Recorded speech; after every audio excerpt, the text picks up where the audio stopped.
तो बडीज, तुम्हारा स्वागत है मेरे एक नए वीडियो में। और आज हम लोग बात करने वाले हैं कि गन पार्क और किटाई किम के बीच में फाइट हुई तो कौन जीतेगा। तो मैं इन दोनों का वर्सेस कराने वाला हूँ इन 5 चीजों पर, जो कि है strength, technique, experience, killer instincts और इंडोरेंस। वीडियो में आगे बढ़ने से पहले तुम चैनल को सब्सक्राइब कर सकते हो ताकि मैं ऐसा ही मजेदार कंटेंट बनाता रहूं। तो हम लोग शुरू करने वाले हैं अपने गन पार्क के साथ।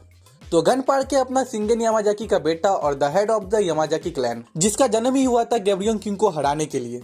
और ये बंदा बचपन से ही एक ही चीज जानता है और वो है फाइट। और गन का ऑरा का अंदाजा तुम इस बात से लगा सकते हो कि बंदे ने एक दिन में अपने आसपास के सभी गैंग्स को यूनाइट कर दिया, वो भी अकेले। लेकिन गन का जो असली पावर है ना, वो हमें देखने को मिला था the Hunt for gun park में। इस आर्क में बंदे ने अकेले ही पूरे सेकेंड जनरेशन को पेल दिया था।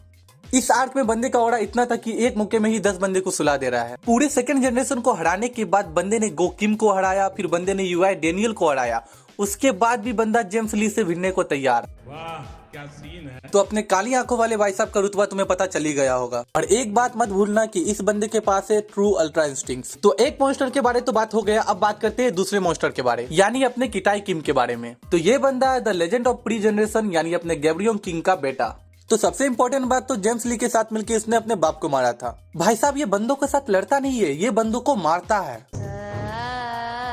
और वो भी एरू गेरू बंदों को नहीं, ये सीधे किंग्स को मारता है, इसलिए इसका नाम किंग्स लेयर भी पड़ा है। और इस हैवान के पावर के बारे में मैं तुम्हें क्या ही बताऊं, ये बंदा एक फाइट में किसी को भी सुला सकता है। किटाई किम के पावर लेवल के बारे में जानने के लिए तुम्हें जाना होगा बुसान आर्क में, जहां पर इस राक्षस ने तबाही मचा के रखी थी। तुम्हें याद ही होगा पीटीजी ने अपने वुल्फ का क्या ही हाइप क्रिएट किया था, लेकिन अगले ही पल क्या हुआ, अपना हैवान आया और वुल्फ को काट दिया। वो तो इसे मार भी देता अगर जेक टाइम पे नहीं आता तो किटाई किम कितना स्ट्रॉन्ग है इसका भी अंदाजा तुम्हें हो ही गया होगा। तो आओ अब दोनों का वर्सेस करवाते हैं। तो सबसे पहले बात करते हैं स्ट्रेंथ के बारे में। मेरे हिसाब से दोनों का ही स्ट्रेंथ बराबर है, लेकिन किटाई किम का स्ट्रेंथ गन से थोड़ा सा ही ज्यादा, इसलिए स्ट्रेंथ के मामले में अपना विनर है किटाई किम। सेकंड हम लोग बात करते हैं टेक्निक के बारे में, और इसमें मैं पॉइंट देना चाहूंगा गन को, क्योंकि गन को बहुत ही मार्शल आर्ट्स आते हैं।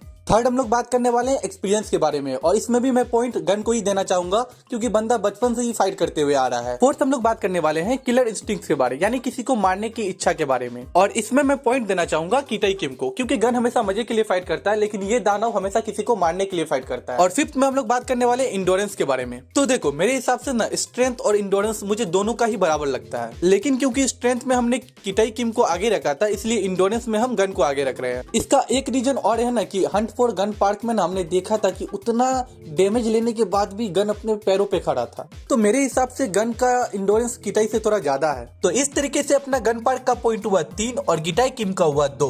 तो विनर है अपना गन पार्क। लेकिन ये फाइट बहुत ही खतरनाक होने वाली है, भले ही गन जीत जाएगा लेकिन गन को भी बहुत ज्यादा डैमेज होगा, और मेरे हिसाब से ये फाइट हाई डिफरेंस में खत्म होगा। बाकी ये मेरा पर्सनल ओपिनियन है, तुम्हें क्या लगता है ये तुम कमेंट में बताना, और आगे तुम्हें किसका वर्सेस देखना है तुम कमेंट में बता सकते हो।